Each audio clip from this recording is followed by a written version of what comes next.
My name is Tony, I worship at Parkway. Psalm 40 verse 2 says, "He lifted me out of the slimy pit, out of the mud and mire.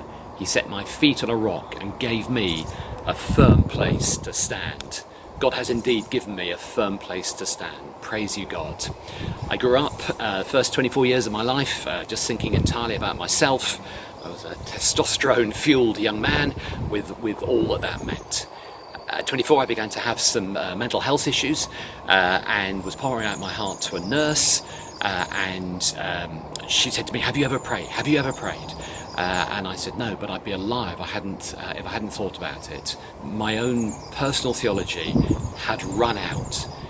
She prayed with me. I went out into my rep's car, my sales manager's car, and I cried and I cried. And I thought, there's got to be more to life than what I've been putting myself through. That day, I remember it was like somebody had poured a bucket of peace over my head. It was just amazing. I've never had another day like it since then. It was fantastic. And I resolved that day, knowing nothing about Christianity, I resolved to follow Christ, whatever the cost. There were several changes. Perhaps the most significant was I became aware that believer do not be yoked with non-believer, and so my fiance and I went our separate ways. The next day, I met Liz my wife Liz at Parkway,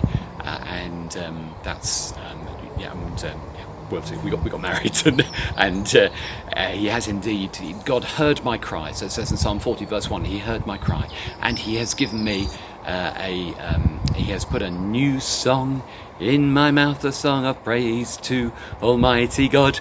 That which is what it says in Psalm 40 verse 3. Happy Easter to you all. God bless.